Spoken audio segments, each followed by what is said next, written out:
Good afternoon, ladies and gentlemen, distinguished guests, members and friends of the British Slovenian Chamber of Commerce, and welcome to another Tea with Reason. We're here in Maribor in a studio to give you information about Scotland for the next hour and a half. Now, in normal times, we would have been at Hotel Sloan on Monday night, having a Burns supper with Scottish sausage haggis, with a Scottish piper, and listening to poetry from Burns, a famous Scottish poet, and Prešeren, a famous Slovenian poet, because they lived in the same times. However, during these COVID times, we have had to adapt. But I still promise you, you will enjoy the next hour and a half where we will talk about Scottish culture, business, and we will not be drinking tea today. We will be having whiskey. So, let me start with the first part, which is getting to know Scottish culture. And I am happy to be joined by four gentlemen today. Three of them are Scotsmen, and Dragan Barbutovski, who is the country director of the British Council in Slovenia. And I will give the floor to Dragan to tell us and to explore Scottish culture and the Burns tradition. Dragan, please. Thank you, Barbara. Yes, and welcome to this first part of the discussion. Over the next 20 minutes or so, we'll be talking about Scotland a little bit, about Burns, about Prešeren, and the links between them. We'll be talking about haggis. We'll be also seeing how the haggis looks like if you haven't seen it before. And we're going to wrap it up a little bit with some education information about studying in Scotland, which I'm very happy to say, as representative of the British Council, that actually Aberdeen University is the most popular university among Slovenian students in the academic year 18-19. That's the latest data that I have.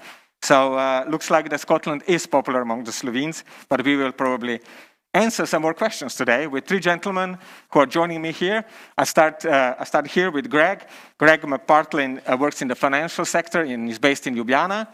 And joining us online, we have Ian Stewart, who is a diplomat and works for the Foreign Commonwealth and Development Office, currently stationed in Ljubljana. And also we have Ross Laird, who works in the communication and public relations sector, and is joining us from Edinburgh. He also represents the Scottish Slovene Society. So these are gentlemen with whom I'll be speaking today about Burns Night. Barbara already mentioned it. Normally we would be in Sloan on Monday, experiencing all of this. But let me start, I'll start here with you, Greg. Tell us a little bit, what is Burns Night? What does it mean for you? What kind of tradition is this in Scotland? Good afternoon, Dragan. Good afternoon, everybody. Burns Night is a very relevant night in the Scottish calendar. I think it's probably the evening of celebration, which is the most prominent Scottish evening of the year, even more so than St. Andrew's Evening, which is our patron saint at the end of November. But Burns is a celebration of the Scottish identity and culture, as well as the poetry and literature arising out of Burns. It's identity. It's a reason why expats around the world, as you know, Scotland's got a large diaspora, and the Burns evening tends to be a cultural event that allows them to congregate together in celebration of homeland, the individual, the literature, and the food and the drink, obviously. Yeah. Okay, we'll talk a little bit more about the supper and itself a little bit later, but maybe, Ian, what memories do you have from Burns Night back in Scotland where you were growing up? Dragan, and hello to everybody, and may I just compliment you on your masks. They look fantastic.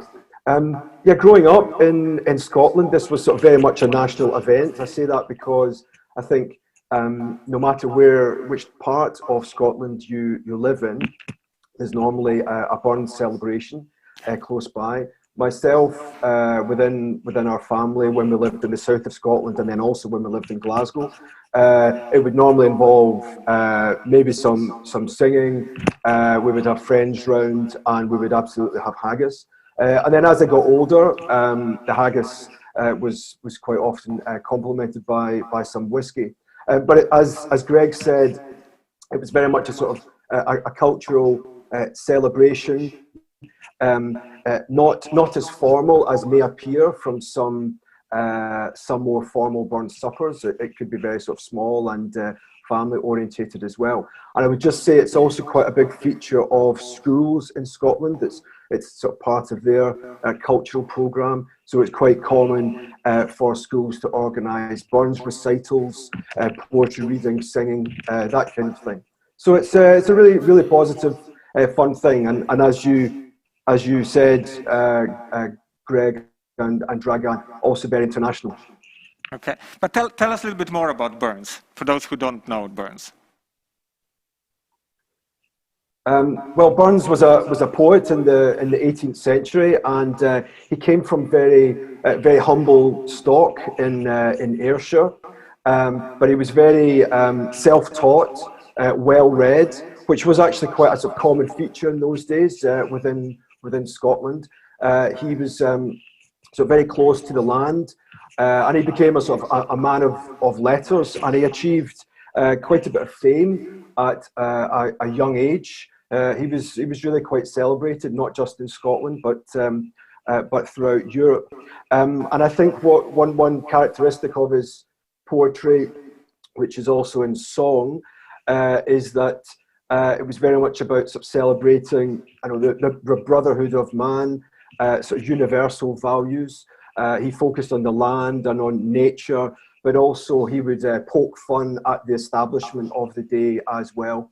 And perhaps there's something in the character of Burns and of his very sort of fulsome and amusing and quite melancholic and sentimental poetry that really sort of struck a chord with Scots.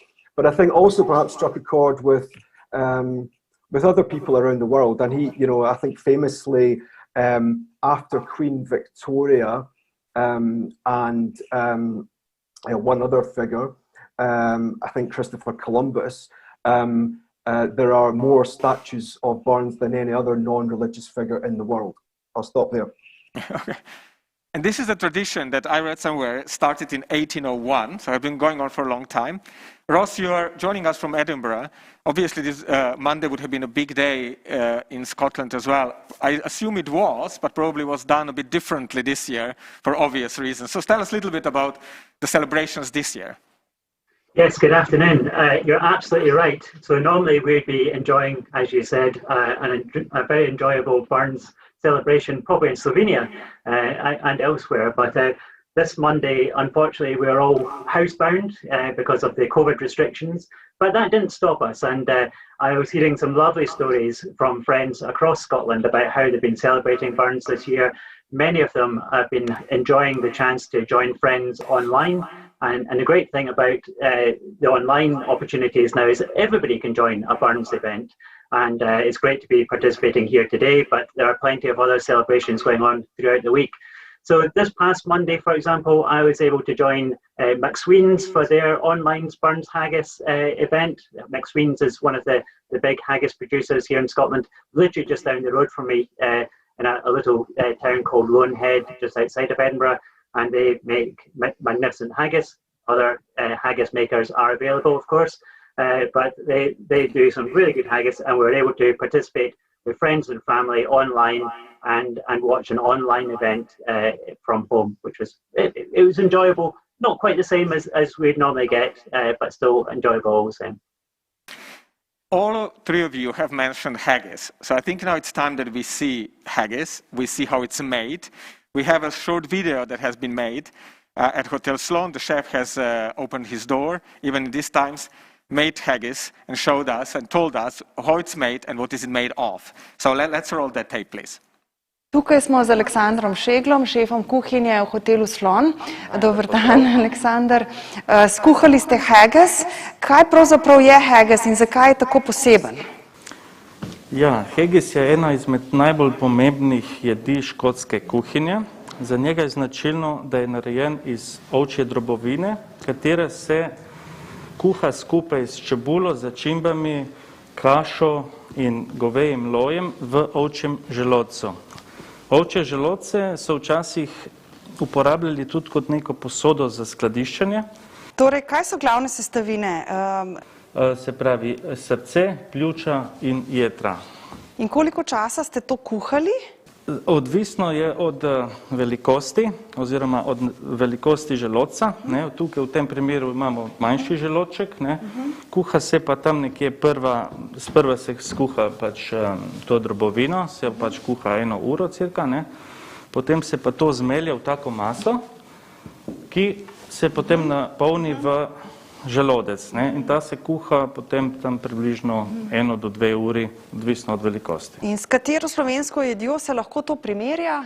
To lahko primerjamo, v Sloveniji imamo en kup enih, bom rekel, kašastih klobas, tudi krvavice so najbolj poznane, mogoče iz Primorske se uporabi lahko mulce, zanimivi so krodegini, ali pa recimo če gremo v balu za Zasavje, bomo vzeli kakšno jetrno klobaso. Tako, tukaj imam en tak pripomoček, s katerim so si včasih pomagali polniti klobase gospodinje doma. So was this all correct? Greg was nodding a little bit, saying that... I was saying it looked lovely. It looked lovely. Okay. So first let me ask Ross and Ian, actually. Tell us a little bit about the structure of the Burns dinner. I understand there is a whole procedure how this should be organized. So tell us a little bit about this, and also what do you eat haggis with? Ian, do you want to start, or Ross? Okay, I'll start, and then maybe Ross can correct anything I get wrong. I mean, I think that the traditional format involves basically lots of haggis, lots of whiskey if that's what you enjoy, and there will normally be an address to the haggis, which is of course Burns's famous poem about the haggis, and one of the principal reasons why that's the sort of centerpiece of the evening. And I think the point of that is that haggis, a couple of hundred years ago was a nourishing and a cheap meal for farming people, for lots of people throughout the country. So Burns's poem celebrates that. So they address the haggis, starts proceedings. It is then normally followed by the immortal memory, which is basically a speech about Burns or about the issues of the day, and then there's normally a response from the lassies, the sort of female response. Perhaps that sounds slightly less modern these days, so of course it can be adapted. But that's roughly speaking how it goes. But Ross is probably more of an expert than me, so I'll allow him to come in. Yeah, Ross, also tell us a little bit that you eat it, I read it, with neeps and tatties. Tell us what is that? That's right. So that's traditional, again, traditional fare of the time. So potatoes, which are popular in Slovenia as well as in Scotland, of course, and turnips, which again are grown throughout the country. So these were foods which were readily available to everybody at the time. So it's very traditional food, but very good, wholesome food as well. And I think, whilst there's a lot of formalities, or can sound like a lot of formalities around a Burns supper, the important thing is that everybody has fun. And I think that you get very formal Burns suppers, but you also get very informal Burns suppers. But all of them will include some singing, some poetry, and a few speeches. Some of the speeches go on longer and longer as they have more and more whiskey, but it's all good fun. And Ian has already mentioned address to haggis. Greg, tell us more about that. I think the address to the haggis is probably one of Robert Burns' most famous works. It was written at a particular time in his life where I believe he was impoverished. He had just given up a farm that he was leasing. He could not make a go of that, and was actually contemplating emigrating at the time before he published a slim volume of his verse, which fortunately enough was successful and brought him sufficient revenue to change his career trajectory. So If that volume had not been successful, then it's possible that he would have emigrated as planned to Jamaica, and the words and the food and the rhythm of the Burns evening might be very, very different. So let us see your address to Haggis. Sure. Fair fa your honest, sonsy face, great chieftain o' the puddin' race. Aboon them all ye take your place, painch triper thairm. Weel are ye worthy of a grace, as lang as my arm. Your groaning trencher there ye fill, your hurdles like a distant hill. Your pin would help to mak a mill in time o' need, while through your pores the dews distill like amber bead. His knife see rustic labour dight, and cut you up with ready sleight. Trenching your gushing entrails bright like ony ditch, and then what a glorious sight, warm, reeking, rich. Then horn for horn they stretch and strive, deal tack the hindmost on they drive, till all their wheel-swelled kites belive are bent like drums. Then old Goodman, maist like to rive, be thankit hums. Is there that o'er his French ragout, or olio would stow a sou, or fricassee would make her spew with perfect scunner, looks down with sneering, scornful view on sic a dinner. Poor devil, see him o'er his trash, as feckless as a withered rash, as spindle shank a good whiplash his neva knit, through bloody flood or field to dash, oh how unfit. But mark the rustic, Haggis fed, the trembling earth resounds his tread, clapping his wally neve a blade, he mak it whistle, and legs and arms and heads will sned like taps of thistle. Ye powers what make mankind your care, and dish them out their bill of fare. Old Scotland wants nae stinking ware that jops in luggies, but if you wish her grateful prayer, gie her a haggis. Slanjava.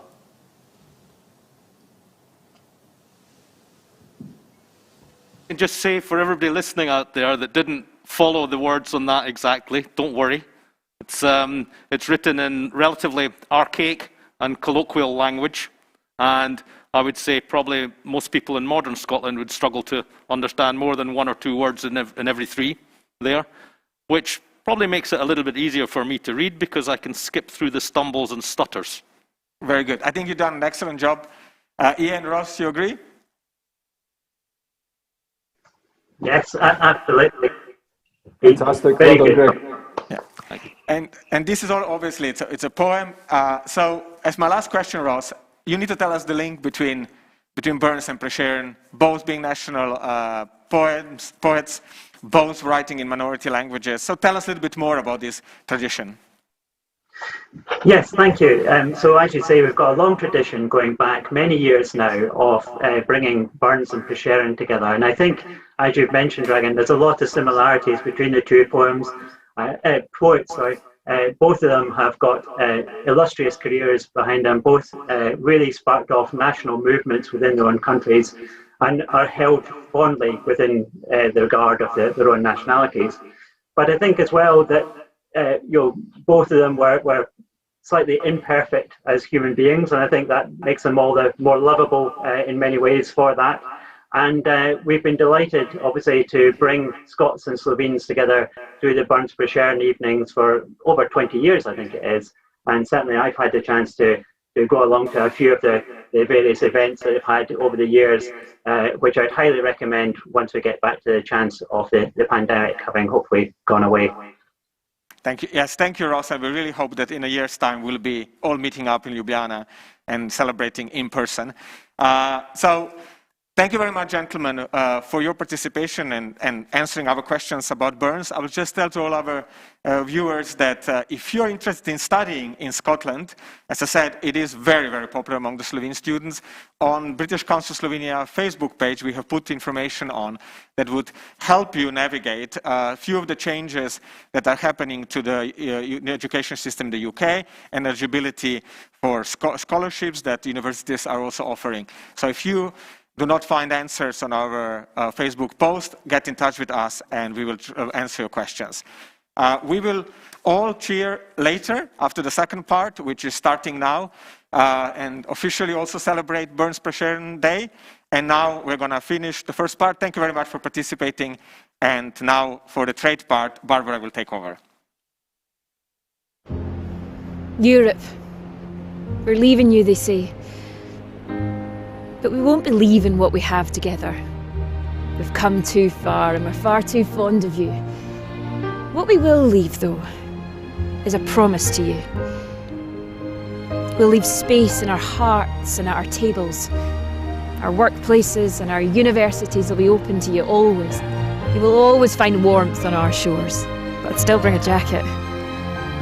But most of all, you'll find us right here with you, as we heal our planet and strive for a future that's fairer to all, because old friends we don't forget. And as long as Scotland's still here, Europe, you are always welcome.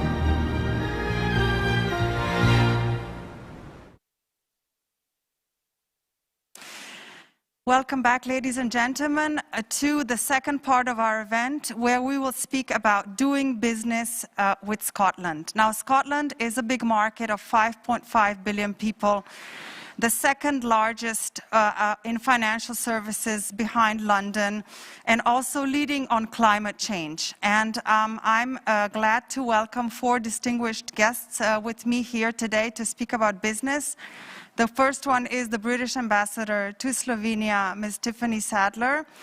The second is Neil Watt, who is joining us from Scotland and is Head of European Engagement at the Scottish Government. Then we have the Marketing and Sales Director of Steklarna Hrastnik, Mr. Klemen Reisman, and Thomas McGill, who is the Country Director at PwC in Slovenia. Welcome. Let me first turn to Madam Ambassador, Ms. Tiffany Sadler. We saw a great movie just now. Scotland is welcoming the EU, Europe. Tell us, what are the opportunities for EU, for European Slovenian companies in Scotland after the EU exit? Thank you for the question, Barbara, and thank you, first of all, very much for inviting me today. It's been a lovely session so far. I've loved learning about the haggis. I've loved seeing the various films that you've shown. I also want to say a very big thank you for the package which I received, and I think most of the people joining this call also received, although I suspect there may be a few who weren't in the first 100 to register who didn't get it. Absolutely lovely package with Scots whiskey and a glass, I think, from Steklarna Hrastnik, I hope I've said that right, which for me is a lovely kind of symbol of the partnership between Slovenia and Scotland. We have a Slovenian glass and we have a Scottish whiskey. Absolutely lovely partnership, and thank you for sending that gift through, Barbara. Coming back to your question about opportunities to develop the sort of trade and investment relationship between Slovenia and Scotland. You've picked up on a couple of areas, and I just want to come back to them. So first of all, I think there's lots of opportunities around food and drink. So food and drink being a major part of Scottish exports, whiskey, which we're tasting tonight or this afternoon. And I understand that whiskey is worth 4.7 billion a year to the UK and Scottish economy. So big opportunities there in food and drink. You touched on financial services, and again, this sense that we have a strong relationship between the UK and Slovenia on financial services. I know it's an area that you in the Chamber are looking to explore and develop further in areas like fintech and looking towards the future of financial services. And 29,000 companies in Scotland involved in this, and 250,000 people employed in the sector. So lots of opportunities, whether it's around asset management, whether it's around banking, whether it's around insurance, lots of opportunities there. And then the third area I just wanted to highlight was around energy. So Scotland has a fantastic and richly deserved reputation on renewables, particularly around onshore wind, but also around new areas like tidal, and also old areas which are also important here in Slovenia, like hydro. So there's definitely some opportunities there. But I think probably not so well known is that Scotland has Europe's largest fleet of hydrogen-powered buses. And Scotland's also very active in areas like battery storage and hydrogen generation. So definitely areas there for Scottish and Slovenian companies to work together. Thank you, Madam Ambassador. So Glasgow is hosting the next big climate change conference. This year in November, there's a lot of talk about climate change, also now with the new American president. How do you think this will bring new opportunities in Scotland, and what is expected from this COP26 conference? I think opportunities is absolutely the right word, Barbara. So I think historically people have looked at climate change as perhaps being something we need to manage, something we need to mitigate, something we need to worry about as a risk. And that's true, it is an enormous risk for the planet, but there's also real economic opportunities. And if you look historically, the UK and Scotland, particularly Scotland, were at the heart of the industrial revolution. And I think the UK and Scotland are very keen to be part of the next green revolution and to see those economic opportunities develop for our companies in Scotland and UK, and also working with Slovenia. You asked particularly about Glasgow and COP26. So the UK's vision for that is for an inclusive and ambitious event. So ambitious because we see a real need to do a step change in terms of the world's response to climate change, but inclusive because this is not something that one government can do alone. And it's not even something that governments collectively can do alone. We need to bring the whole of society on board, and absolutely crucial is the role of the private sector, is the role of businesses. So I'm very, very keen to work with businesses. The UK government is very, very keen to work with businesses on this.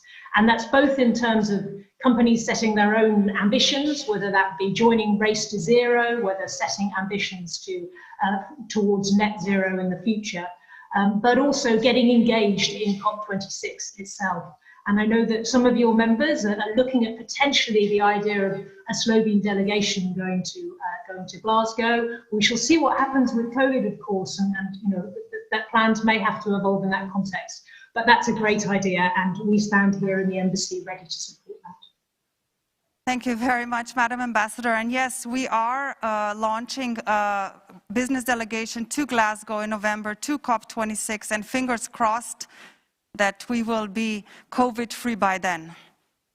Now let me move to Neil Watt, who is joining us from Scotland, who represents the Scottish Government. Neil, can you tell us a little bit how Scotland is shifting its industry to reach its new goals towards climate change? Thanks very much, Barbara, and hi everyone. Hope you can all hear me okay. I'm very sad that I can't actually join you for the whisky tasting later on, but I did enjoy the readings, and I did enjoy a very enjoyable burn supper with my family in Edinburgh, with a nice glass of Speyside and a bit of sheep's lung, heart and liver as well to go with it. But yeah, very happy to, as Tiffany's mentioned, there's despite the challenges of COVID, there's a lot of really ambitious work underway in Scotland right now. We've obviously got a really huge year ahead of us in terms of our plan to tackle climate change and deliver a green recovery from COVID. I was going to tell you a little bit about the Scottish Government's climate change plan to kick off. I don't know if you've got a slide. If not, it's not a problem. But last month we published a fairly major update to the climate change plan. As we see it, totally raising the bar in terms of our emissions reduction targets. So basically, legislation in Scotland now requires net zero emissions by 2045 at the latest, and a 75% reduction in emissions by 2030. So the plan sets out how we're going to get there, but also get there in a just and fair way, prioritising the and social justice to make sure that no one's left behind. It has something like 100 new policies included in it, and including some of the technologies that Tiffany mentioned, Emerging Technologies Fund, so supporting development of hydrogen, which is an absolutely critical one for us, and carbon capture and storage. And this is part of a £2 billion low carbon fund, which is also supporting green jobs and transition training opportunities as well. We've got a £3 billion green investment portfolio as well, supporting this work. So a package of low carbon, eco-friendly recycling opportunities that we hope will help us reach out to global investors. And really this is all about making sure that Scotland can do all that we can to make the most of our potential in this sector. I think we're making good progress. We're not quite on that one yet. We're making good progress. Scotland's halved our emissions since 1990. The waste sector is 73% carbon neutral. In the last 2 years, we've recycled more than we've sent to landfill. And we've recently taken on the role of European co-chair of the Under 2 Coalition. So this is a group of 220 governments representing something like 1.3 billion people and 43% of the global economy, all committed to ambitious climate action in line with the Paris Agreement and keeping global temperature rises to well below 2 degrees and with efforts to move towards 1.5 degrees. We've led the Edinburgh process, so mobilising a group of subnational governments, cities and local authorities to halt biodiversity loss. And we're obviously delighted that the Slovenian Institute for Nature Conservation has signed the Edinburgh Declaration, and we encourage others to do so too. And of course, the big one later in the year, fingers crossed, we'll welcome to Glasgow thousands of delegates to the UN Climate Change Conference, COP26, probably the most significant climate change summit since Paris 5 years ago. And it's a huge honour for Glasgow and for Scotland, but obviously our ambitions extend well beyond just being good hosts. We want the country to play a full part, along with others, in delivering a really sort of big and successful, ambitious outcome. Great, sounds very promising, Neil. Now, London is very popular for Slovenian startups and fast-growing companies to go and set up and go global from. But Scotland is the second most interesting region after London and attracts a lot of startups as well. So why do you think Slovenian and European companies should set up in Scotland, and why should they go global from Scotland? What does Scotland offer? Oh, you would absolutely expect me to say it's the most interesting region, bar none. Yeah, I thought I'd just say a few words about how we're working to internationalise Scotland's economy. For the last 7 years, we've attracted the most inward investment of any UK nation outside London. We've also been named the top destination outside London for FDI as well. So we're obviously really keen to build on this. If the other slide is available, I'd like to talk to that just very briefly, if that's okay. Last October, the Scottish Government launched a new targeted inward investment plan, and the plan sits along similar policies on export growth and capital investment, but it represents a pretty fundamental shift in approach, focusing on the 9 key areas where Scotland has genuine global competitive strength or significant future prospects. So if it's possible to see the slide, Barbara, it sets out some of the examples of energy transition, health technology, space sector, which is really exciting, and digital finance, amongst others. And this is really to make sure that we can give priority to investors to build local supply chains, to invest in skills and research, and hopefully we can see the spillover benefits across Scotland. The work is supported by the Scottish National Investment Bank, which our First Minister launched in November. So being capitalised with £2 billion over the next 10 years, because we see attracting business to invest in Scotland will be absolutely critical, both in our recovery and in our work towards net zero. And I should also mention, only yesterday we published our new trade vision, which is all about aligning our future trading priorities with some of the values that I've just talked about.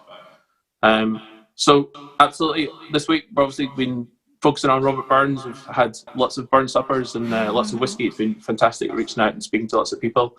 As Ian mentioned earlier, he was a Scot, but also an internationalist.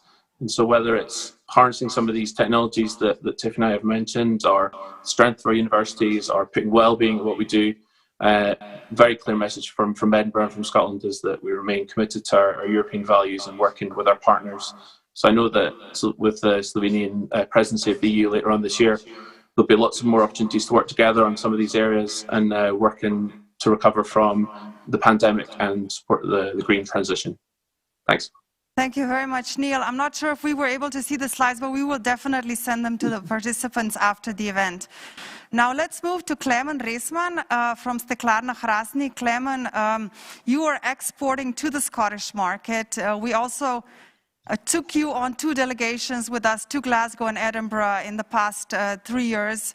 You're successful on the Scottish market. Tell us, how is it doing business with the Scots? Good afternoon from Hrastnik. Thank you for invitation. Also from my side, it's a real pleasure to participate. I would say it takes time and effort, you know, because even if we were part of the delegations a couple of years ago already, you know, we still don't have the targeted market shares in the food and drink segment in Scotland. We all know that the potential there is huge. Anyhow, I would say that as everywhere, you know, building mutual trust is a basic prerequisite for doing the business, and the difference between geographies and cultures of the world are basically defining the path of building and nurturing this mutual trust. Our company has been active in Scotland mainly through a distributor from the very beginning. Of course, at first they have recognized our unique balance between exceptional quality of the glass and that we're producing, and strong tradition in manufacturing the most demanding shapes of bottles for the Scottish, mainly Scottish whiskey distillers. In the meantime, of course, lately more and more brand owners are also recognizing the potential for cooperation directly with Hrastnik as a direct supplier, amongst others companies like Pernod Ricard with Chivas as part of the group. We're producing a Royal Salute bottle for them, or Lagavulin, which is part of Diageo. You know, with this basic recognition and readiness to start exchanging the needs of each business partner, you know, this is just a starting point of the path to build the trust between the partners. And when working directly with distillers, it's a whole different story to address, you know, the whole supply chain to the distillery in direct alignment with all the stakeholders and decision makers. So if we're trying to put together certain specifics of doing business with Scotland, I would say that the initial interest and recognition, readiness to listen from decision maker is coming pretty straightforward and fast, with no hesitation. Probably faster than anywhere in the world. However, you know, then the structure of the mindset comes forward, and as a supplier, you need to be extremely focused on and patient to address all the aspects of the process. You need to answer a big portion of dilemmas, remove obstacles that may pop up in the path, and so on. And above all, be honest and promise what you're sure that you can deliver. So openly where you see challenges, and then the magic cocktail starts creating. To make it short in a couple of words, I would say rational, structured, and passionate would be my judgment somehow. Not to be too long, you know, when it comes to pricing, and to finish with the synonym of the word rational, I'm coming from the part of Slovenia, Gorenjska, where external observers that don't understand us properly would describe us as stingy. I hope I use the right English word. You know, and understanding that it actually means being rational helps a lot in doing business with Scotland as well. So you think there's a similarity between Scots and Slovenes in that, for Slovenes in Gorenjska region, in that aspect, maybe? What about Clement? What about the ease of doing business? We're always talking about, and also, you know, tell us about that, and then maybe Neil could also say something about that. So did you find when you entered the Scottish market the ease of doing business with the Scottish market, with the Scots businessmen, business people? as I said, from the very beginning, there is this kind of approach for sure. But according to my experience and our experience from Steklarna, then you need to settle down a little bit and wait to get the proper feedback, and then you can really start building the business. If you're too pushy, that wouldn't. Neil, would you agree on that, not being too pushy? Absolutely, absolutely. I mean, I think you've been seeing from some of the materials you've enjoyed this afternoon that Scotland's a very attractive place to work, live, invest, and do business. And all I can say is that there's loads of sort of help and support out there, starting with you guys and with Tiffany and the team to make sure that we can make these connections. But I think you'll find there's lots of very straightforward people there. It's actually quite good to hear that kind of reaction. Yeah, that's what we like. Slovenes like straightforwardness. Now, if I go back to Klemen, what about climate change and circular economy that are changing manufacturing? They're a big topic in manufacturing. Do you see this also with Scotland, and how are you adapting to this? Oh, absolutely. Sustainability and circular economy approach are basically top priority with all of the customers that we are serving, including in Scotland. For instance, on every project that we are working on, we need to demonstrate environmental impact reduction. One of our customers that also operates in Scotland has clearly decided they want to reduce carbon footprint intensity by 50% till 2030. By 2025, they aim to use 100% of recyclable, reusable, or bio-based primary packaging. So speaking of glass, of course, glass is 100% recyclable material, but on the other hand, you need a hefty portion of energy to produce it. So the name of the game is how to make it as efficient as possible and to create as low as possible of the carbon footprint. How are we doing that? So it goes in two directions, basically. From products perspective, we are involved in the lightweighting process for the bottles that we produce. So, the premium packaging does not necessarily have to be heavy bottomed, the heavy bottles and so on. But shapes, different shapes, crafting of glass, quality of extra thin glass that we produce, and other aspects are also important. So by every project, we try to reduce the glass weight and still keep the premiumness of the bottles. That brings, of course, less carbon footprint in the product itself. Less glass in the product also needs less of the water, for instance, to be used in the production process. At the end of the day, it also means that when you transport the products to Scotland, for instance, the trucks are loaded with more bottles, so the relative impact is lower, and so on and so forth. The other direction is production technology and innovations, mainly in the energy field in the production.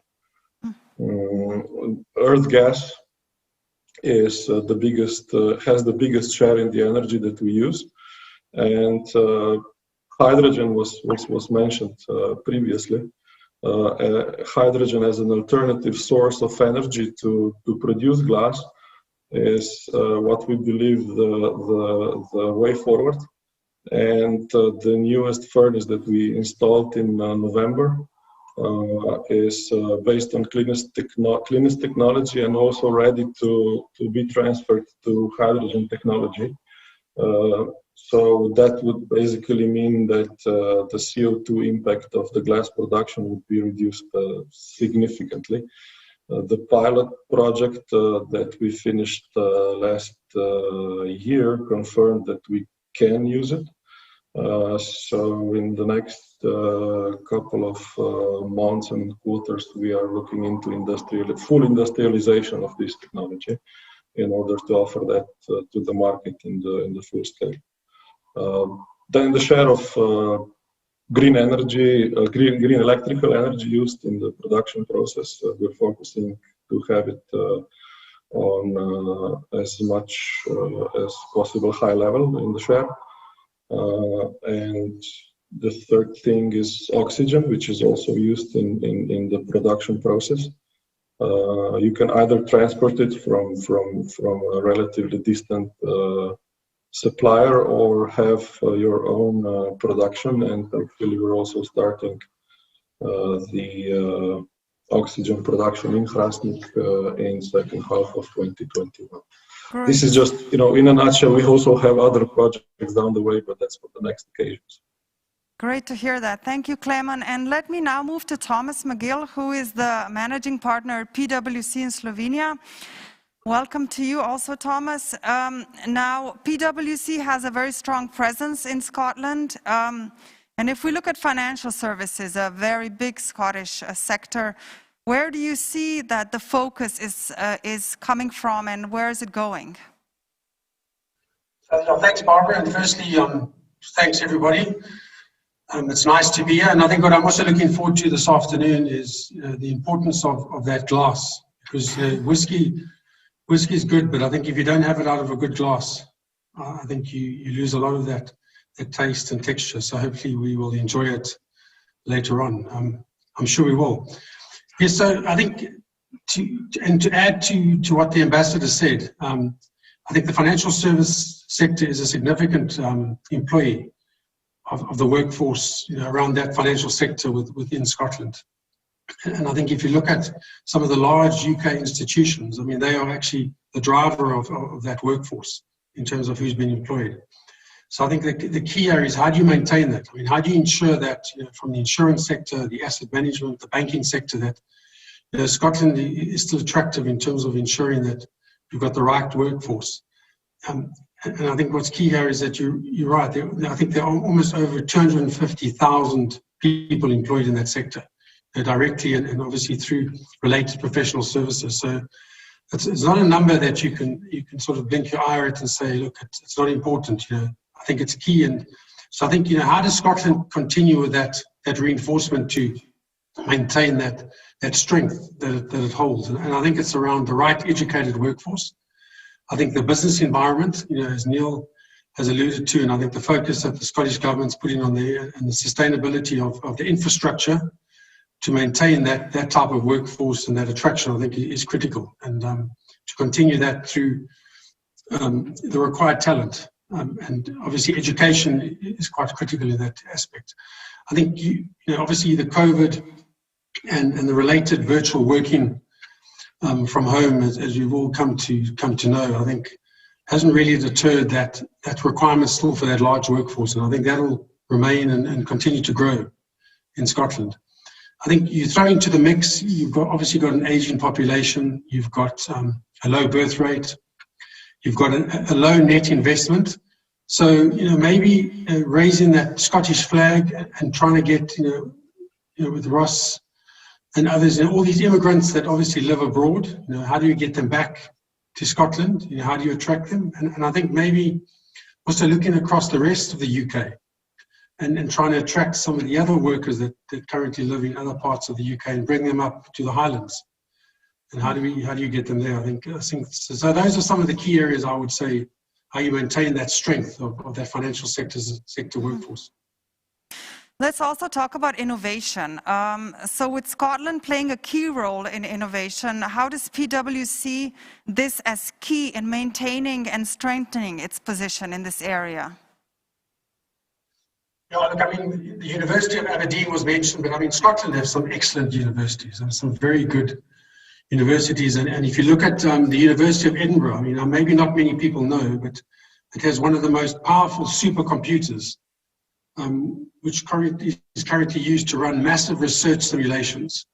And then to add, obviously, as Neil mentioned, this innovation, which is quite critical and obviously a key part of the Scottish government's sort of investment strategy. And if you look at, it's obviously the key here is, okay, we look across all sectors, not necessarily fintech. I mean, you obviously mentioned hydrogen, but I think that you've got to harness, not only the universities, but government, the private sectors, to bring that all together. I think that's where the success will come.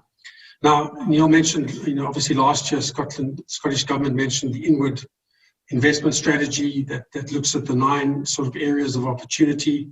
And I think the key there is to try and get 50 of the global leading companies to come to Scotland. I mean, the ambassador mentioned it as well. I think Scotland, outside of London, within the greater UK, has been if not the leading attractor in terms of foreign investment. So that obviously needs to continue, and I think it will continue. I mean, one of the key aspects there is around you're looking at the low living costs.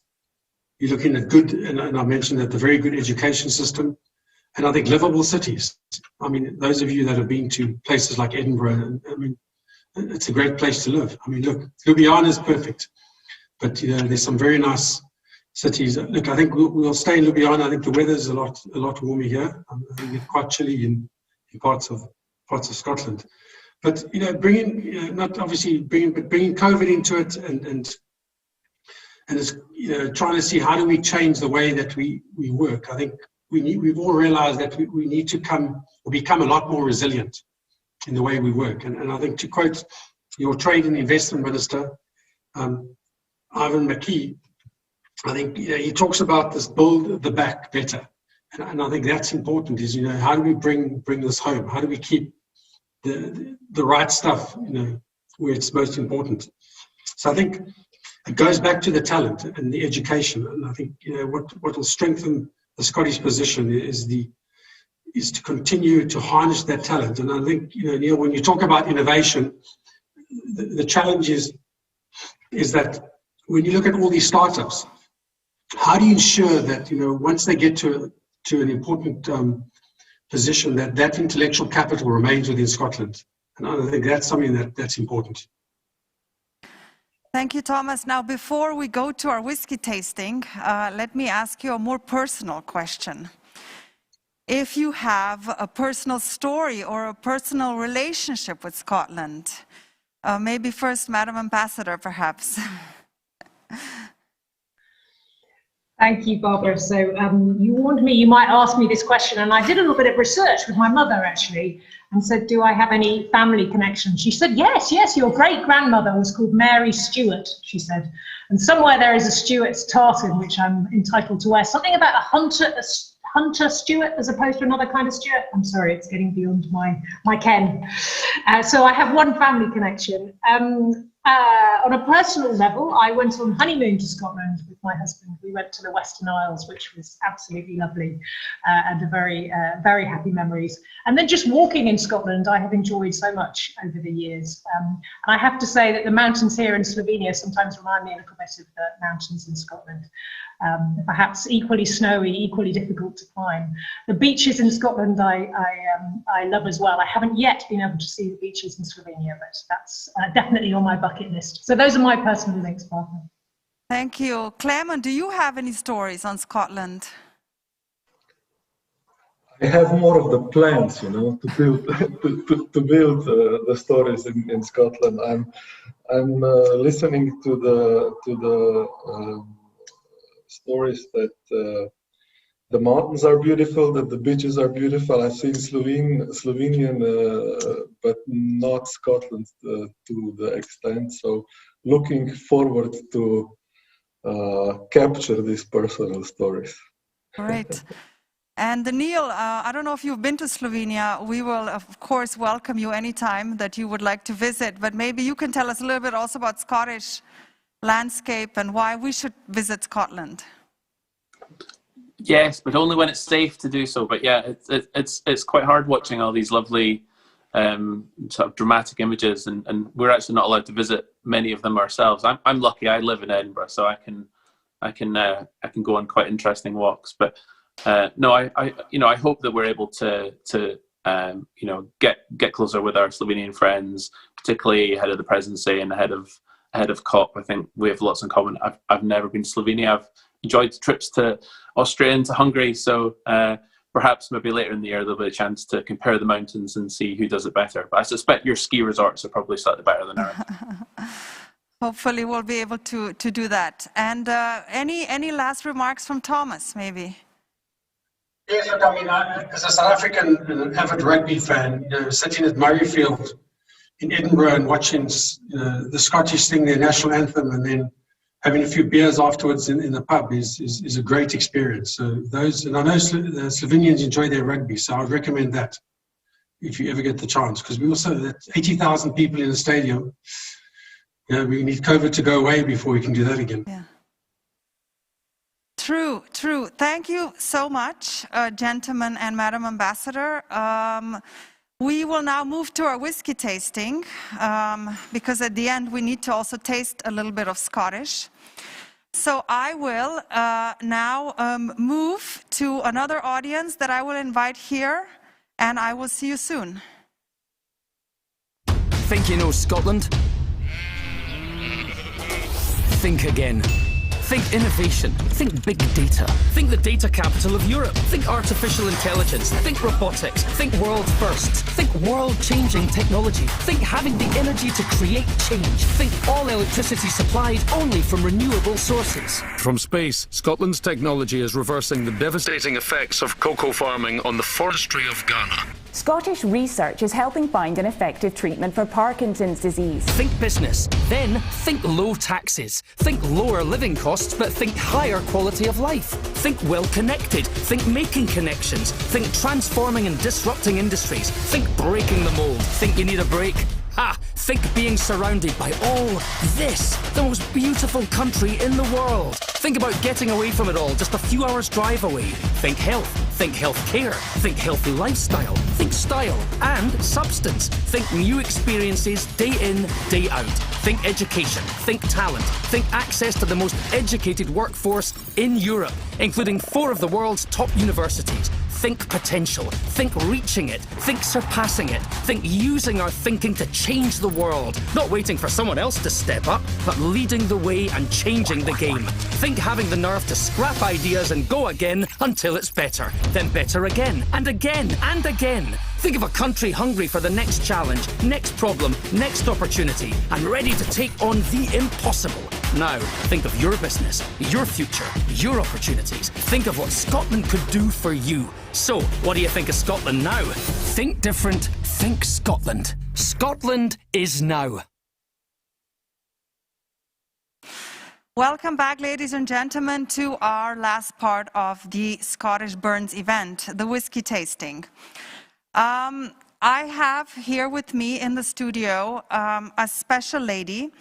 The Scottish Whisky Association established a special society of whisky connoisseurs who have done something special for the culture of whisky drinking and for the promotion of Scottish culture. So, Maida de Beutz, welcome. She is the keeper of the quake and is also dressed in a special outfit of the keeper of the quake, and she will lead us through whiskey tasting. I hope you all have your boxes in front of you and are ready to learn about Scottish whiskey. So Maida will start with a little bit of history to explain how whiskey is made, and then we will start with the tasting. Hello to everybody. I'm glad that I'm part of this afternoon, this evening. Let's say whiskey is the most admired spirit in this time in the world. Especially, most important and most admired is Scotch whiskey. Let's go through how it makes. For example, I have a few pictures. I don't know. What we need for the whiskey? For whiskey, we need raw material. Raw material is grain. This is spirit from grain. We need water, we need wood and a lot of time. That's whiskey. But it also needs a few processes to make whiskey. First, because for fermentation, for alcohol, we need a sugar, but in grain we have a starch. So we must convert starch to the sugar. This is one process. Then, when we have a sugar, then we must make a fermentation. That means we make a beer, actually.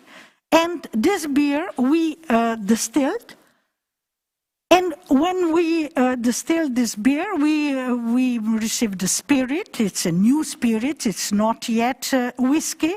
And this whiskey must be matured in wood, rested in the wood, and on the end, but not at least, it's a very important process to blending all together.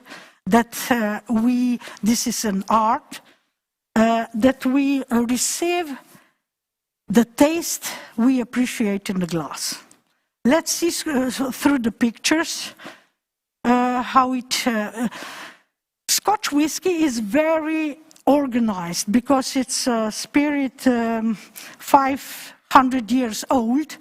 So Scotch whiskey, we have 3 basic styles of Scotch whiskey.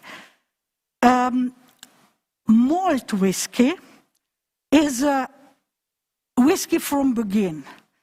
Till middle of the 19th century, we know just for malt whiskey. Malt whiskey is just from barley, and whole barley must be malted, malted barley. And then in the middle of the 19th century, actually, let's say, middle 1956, we started with, Scotch started with a new style of whiskey.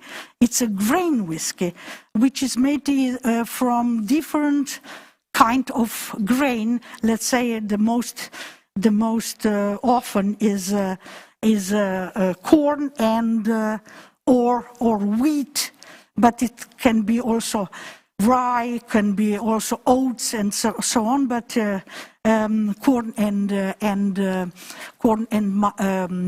wheat are the most important, and they are distilled a little bit different than the malt whiskey. And from the middle of the 19th century, they put together this. Grain whiskey is a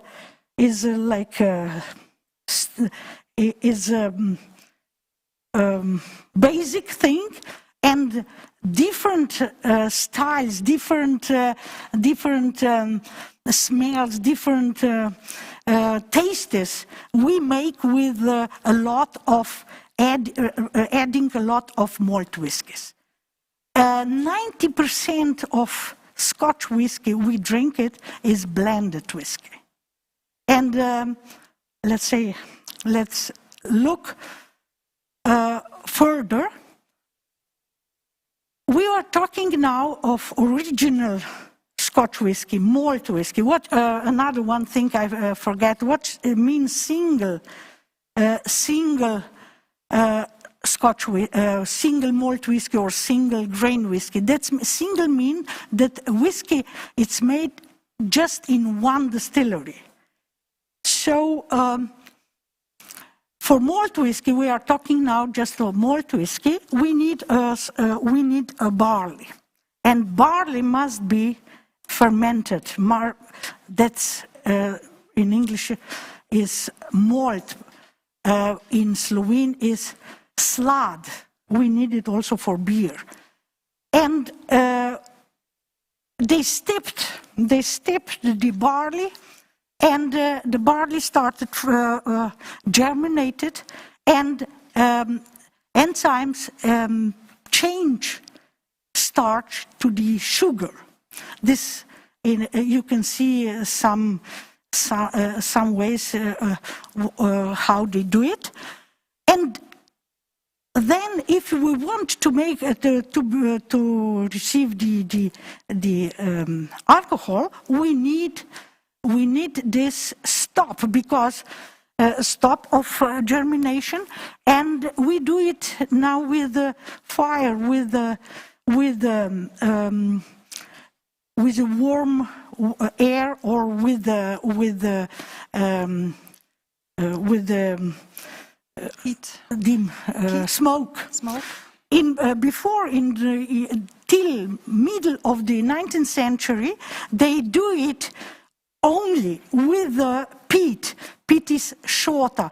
Scotland is known as a very dry country. They have a lot of peat, and they dry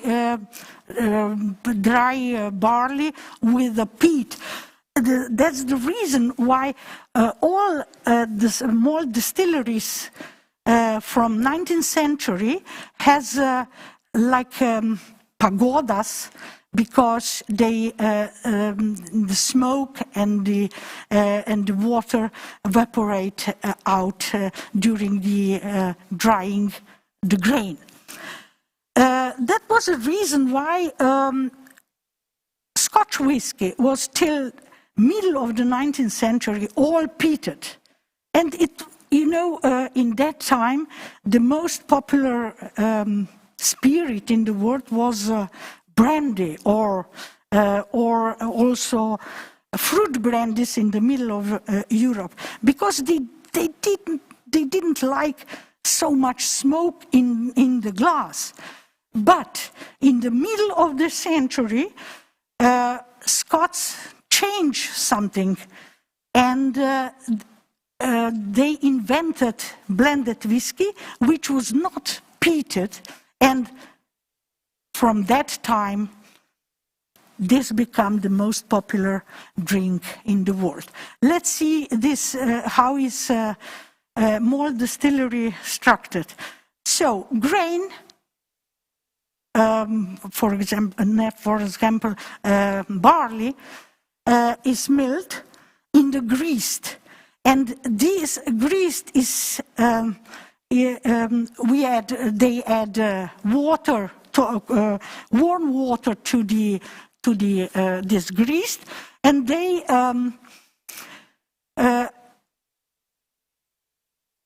dilute it, or let's say they take out the sugar. So it's means they make a wort. Wort is sweet water, and this sweet water wort, they put it in the big, very big fermenting vessels. In these vessels they add yeast, and so in 50 to 100 hours this wort become a wash, become a beer actually. And that beer they put in the stills. For malt whiskey, it's important that it must be distilled in the pot still, classic pot still, a big vessels you can see on the picture. But these vessels are, these stills are big and very different shapes, because smell, taste of the whiskey is depend of this shape of the stills very much. So it's important what kind of stills they have in each distillery, and they distilled double. Double distilled whiskey is always double distilled, except one distillery, but it's not important in lowland. And when the spirit comes out from the still, this is not whiskey. This is new spirit. It's completely clear liquid, and this liquid must go to cask for maturation. They matured the whiskey, Scots matured whiskey, in different shape of casks, different. They use different type of wood, European wood, or very often, or almost always, American oak. But you know, Scottish whiskey is so delicate that they never use the new oak, new casks. They always use casks which are which was previous used by something, or American whiskey, or wines, or different wines, different maybe rums or beer or something. And we must say that let's say maybe 50% of the smells and taste we receive from the wood. This is a very important stage. They matured in special cellars, let's say. You can see on the slide left, dunnage they call it. They have 2 or 3 casks up in that dunnages, and you know, in Scotland it's very specific climate. The best climate for maturing alcohol or spirits, because the amplitude day-night, it's not a big, and it's not a big amplitude between winter and summer, and maturation is on Scotland very slow. So you know, for whiskey, Scotch whiskey, 20 years, it's nothing. You must wait a lot of time. In the meantime, a lot of water and alcohol evaporate out through the pores or in casks, and then come inside the air. In air is also oxygen, and this is the most important thing for the taste and smell, this micro-oxidation, not just a wood. But if we use, they use wood for different provenance, and that's the reason why we have very different tastes in different whiskies. Let's say this was how to make malt whiskey. But we said before that in the middle of the 19th century, Scotch people invented grain whiskey. Grain whiskey is made from different grain, not just malted barley. And they cooked the grains, and then they distilled a new stills.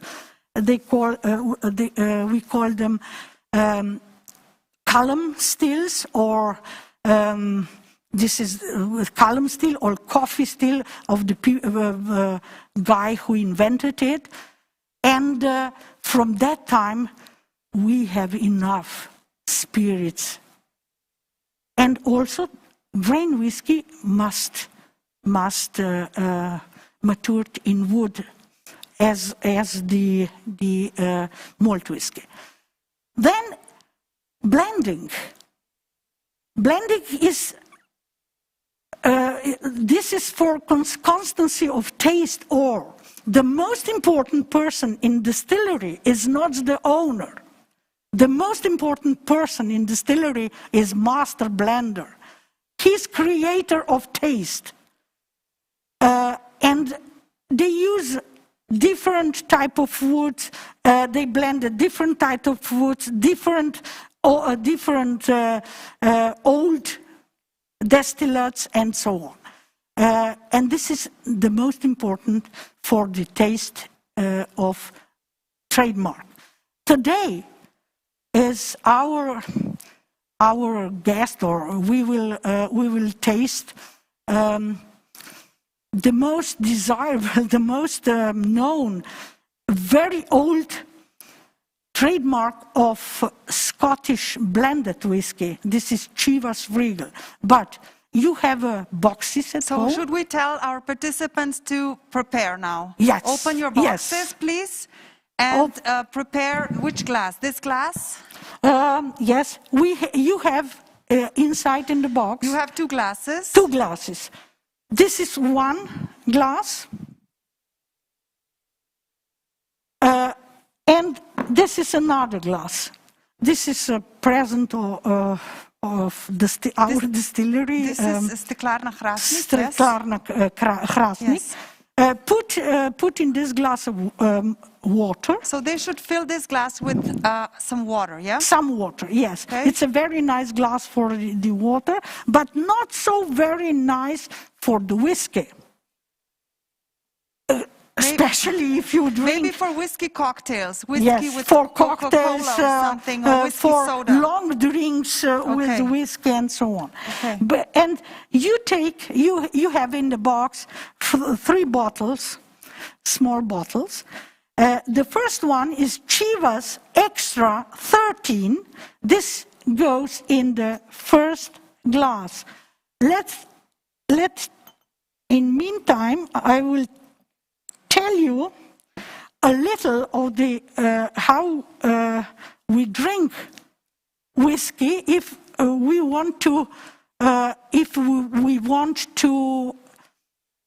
receive what we paid. Look, this first glass on the left side, on the first row, this is official whiskey glass of Scottish Whiskey Associations. And the whole world now take it as a whiskey glass. The second one on the first row is international or glass for drink every matured spirit. Cognac, rum, but not white rum, matured rum, dark rum. The next one is another one version of Riedel. Then in the middle, in the at the bottom, the bottom middle one is the most important thing to drink whiskey and enjoy whiskey is the shape of the glass. You can see this is the most important, not a big opening, but it must be closed because we must sniff the whiskey. We must enjoy a smell of whiskey, and you must know that in whiskey have at least 40% of alcohol, and if you smell, I will take it down. If you smell, we don't swear a glass in first moment. We just we just smell the whiskey, and because of the shape of the glass, the alcohol will not go aggressively in our nose, because this shape of the glass stop this. You just smell it. You will just not alcohol. You will not feel alcohol, but just the aroma of whiskey, smell of the whiskey. You will see that it's a lot of aroma, and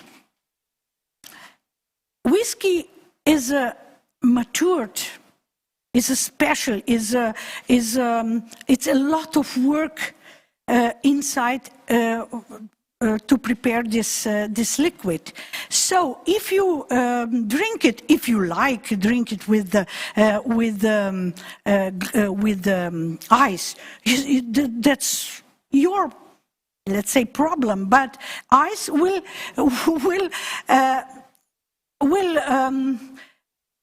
because of ice, you cannot smell what this offers us. So, but whiskey is a spirit who appreciates, he likes water. So natives, so Scotch people, they drink it with a few drops of water. So if you want, put a little water inside, and now smell it now. Swirl and smell. We are drinking this whiskey now. Chivas Regal Extra, 13 years old. The first was 2014 was released. Sandy Hislop, the latest actual master blend that make it. This whiskey was 13 years in casks, but different casks. We are very glad, we are happy because we live now in end of the 20th and begin of the 21st century, because even Scots never drink before so nice whiskies we have it today. So enjoy it. First, smell it. This whiskey was matured, but we don't know how many casks in ex-bourbon casks. So in some quantity of cask was before bourbon whiskey, and some cask was Oloroso sherry cask. Sherry is a wine. Scots knows this very much, but Slovenes not so much. That is, it's fortified wines from south of Spain. In Andalusia is origin of that alcohol. Let's say fortified wines, and Oloroso is type of that wine, and it's bring in whiskey a very nice aromas. For example, you can see here raisins, dry fruit, Christmas spices, sweet spices. All spices we put in Christmas cake or Christmas delicious. And you can see also vanilla. Vanilla comes from American oak. You can these spices come from European oak, and the Oloroso sherry matured in oak in casks from European oak. And then it's a lot of freshness still, and in this whiskey, you will now. Let's try. So how do we say na zdravje in Scottish, Greg? Slanče. Slanživar is So slanživar.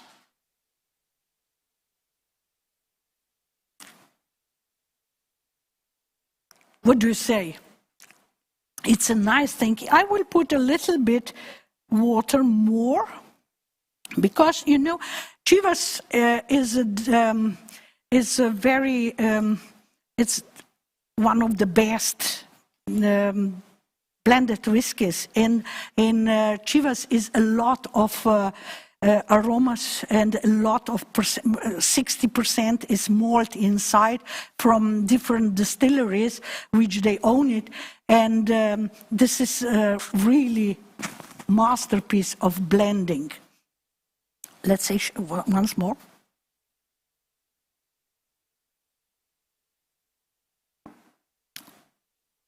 aftertaste is a long one. What did you smell? You can feel in mouth, and body is quite big, and aftertaste is quite long. This is for malt whiskey normal, but for blended whiskey, it's not very often. Let's see next just a few information about Chivas Regal. Chivas Brothers, or especially James, this is a very old trademark. James Chivas come to Aberdeen 1801. Can you imagine a young boy come and he works in a grocery store? But he was a very, very, very good businessman, and he opened his, with the brother, John, 1809, grocery store, Chivas Brothers grocery store. But they were special. They has actually a very a taste for good things. In that time, in Scotland, in Britain, was industrial revolution very high. People has jobs, has more money, and if we have more money, we need something special to drink, to eat. And Chivas Brothers, they have a very special, good quality food in that grocery stores. For example, good salmon, good tea, good coffee, and they buy it also barrels, casks. Barrel is American word.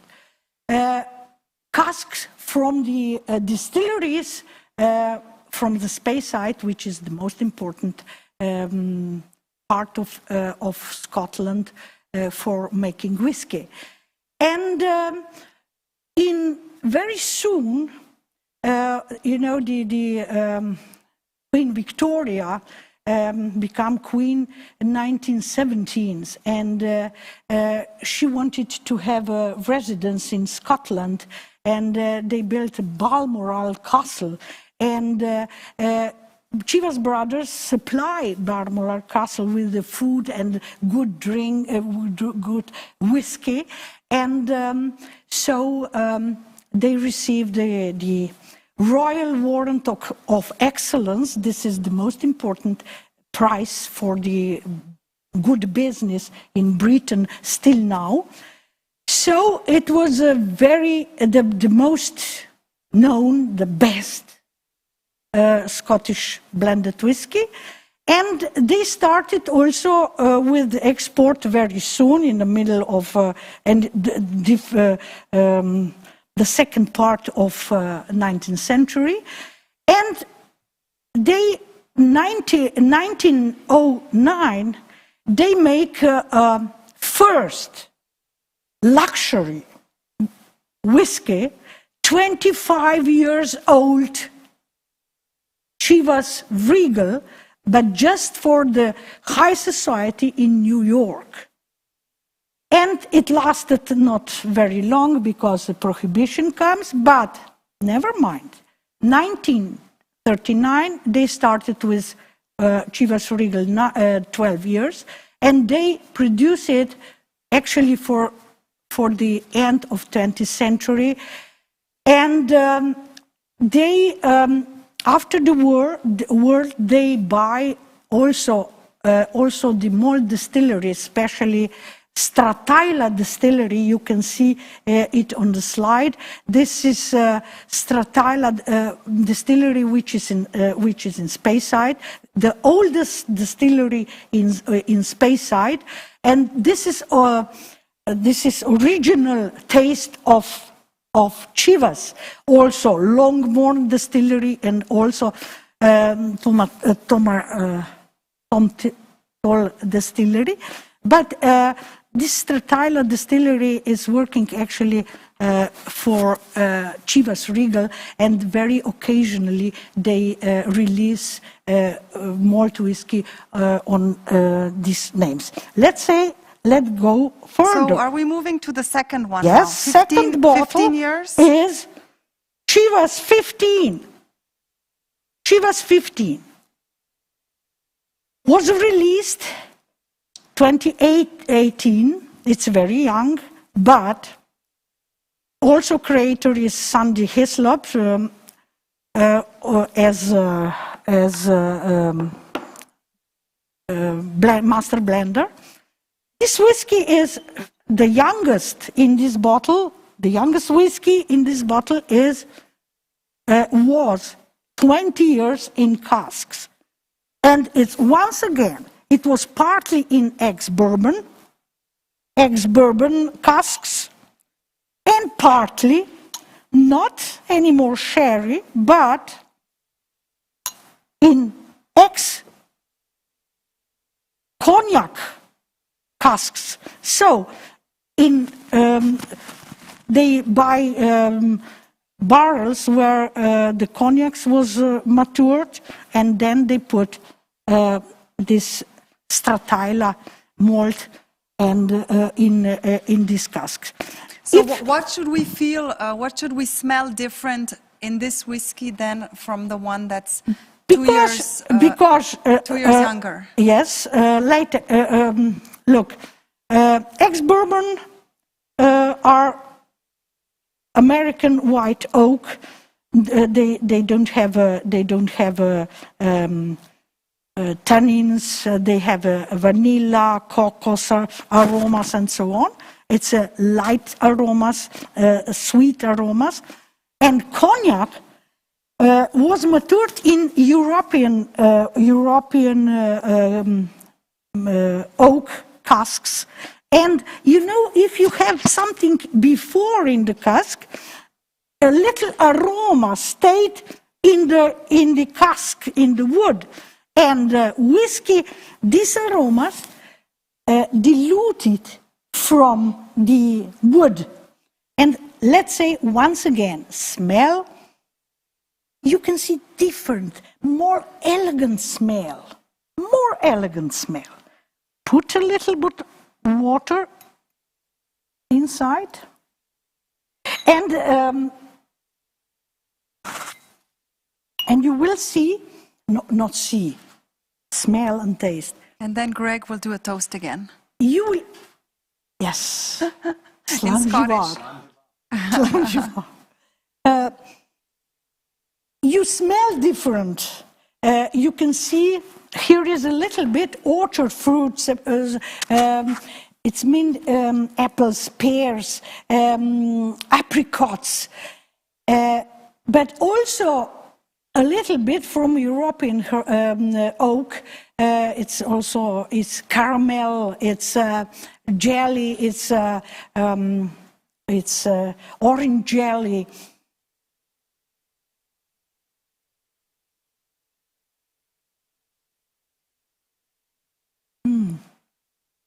You can feel difference. This whiskey is more elegant because also cognac is elegant drink. But if you think a little bit what you are doing, you will see the difference. I must tell you that it's a fashion for malt whiskey. They started in 2019. 2090s that they say wood finish or maturation in different casks, but for the blended whiskey it was not normal. Of course, because it's Chivas, the most admired whiskey, the most desirable whiskey in blended whiskies, he started this fashion also for the blended whiskies. And we can see now these differences.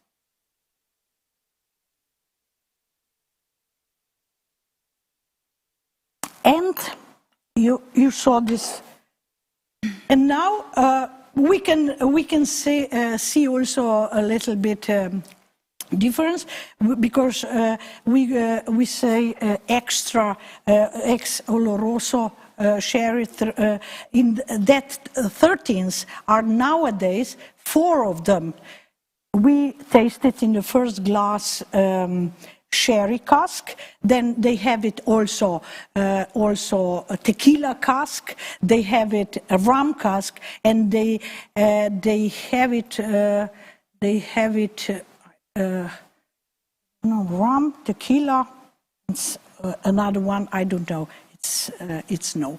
Should we move to the last the last now, one? Because we're a little bit behind now time. Now we move to the last one. The last one is this was from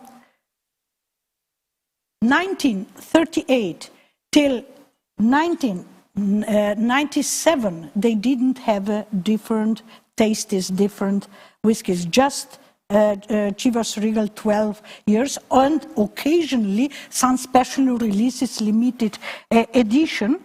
And now they have a different tastes. First one, new release, was Chivas Regal, 18 years. Colin Scott, the master blender of 20th century for Chivas Regal, make it this 18 years old. It's a little bit darker if you see it. Smell it neat.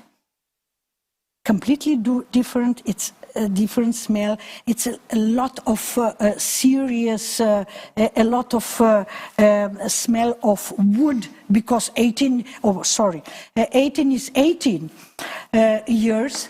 And the youngest spirit inside was in casks, but only ex-bourbon casks. For 18 years. But in the blend is also a lot of older whiskies. Let's put a little bit water inside.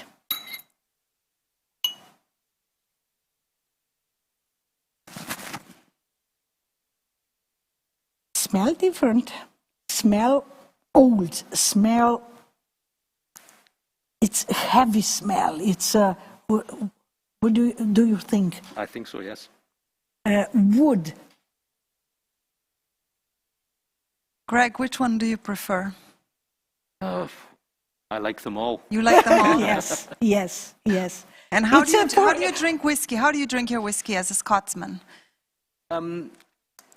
It's up to the individual how they enjoy it. Some people take it about a ratio of 1-to-1 with water, but not mineral water, just pure tap water, which in Scotland is a very soft water. Some people take it with a little bit of ice, but in Scotland that's not very common. I would say the most common is just straight as it comes. Absolutely neat out the bottle. Room temperature. Room temperature. Room temperature. Maybe even warm it a little bit in your hand to get the aromas moving if it's a cold Scottish day. It's, the best temperature is 18 to 22 degrees Celsius. So you can see here, can taste, can smell, because of so long in the cask, the aromas from the fresh fruit becomes dry fruit. This is dry. This is because of micro-oxidation in wood. And it's a little bit of smokiness in behind. This was always style of Chivas Regal. New generation, which we tried before, it's not smoky at all, because now it's a different style, and this is new generation of Chivas Regal. But classical Chivas Regal is a little bit smoke in behind. And I must tell you about this 25 years old. After 100 years, master blender Colin Scott make it another 25 years old. he prepared it, collecting the casks, and he blended 25 years old whiskey 2009 once again. So, right, another na zdravje, slan žival. And that's all from my side, but maybe you can see this another 2 slides. Gentleman knows his limits. What about the ladies? How do they drink whiskey? Ladies sip. They don't drink. They sip the whiskey. They don't drink. Well, thank you so much, Majda, and also Dragan and Greg for joining me today here in the studio in Maribor. And also thank you for all the participants that joined us online. I hope you learned a little bit about Scotland today, about Scottish culture, about Burns and haggis, about the Burns supper, about doing business with Scotland, and also about drinking whiskey. I do hope we'll be able to organize our delegation to Glasgow to the Climate Change Conference, COP26, in November this year. I wish you all very well. I hope you stay healthy and join us at our next event, which will be on the 11th of February, another Tea with Reason. We won't be drinking whiskey, we will be drinking tea next time. Thanks again for joining us.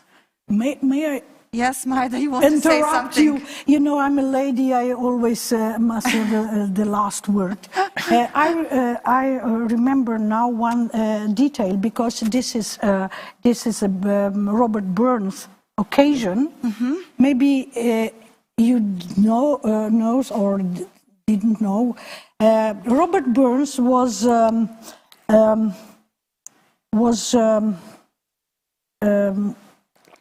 his job was he was tax officer. Excise. Yeah. And he was a good mathematician, you know, and he invented the formula how calculate alcohol tax. And entire world, still now we use the same formula. Excellent. That's great, not a good thing. Great. Okay. Thank you so much for joining Thank us you. again, and see you next time. Have a great afternoon.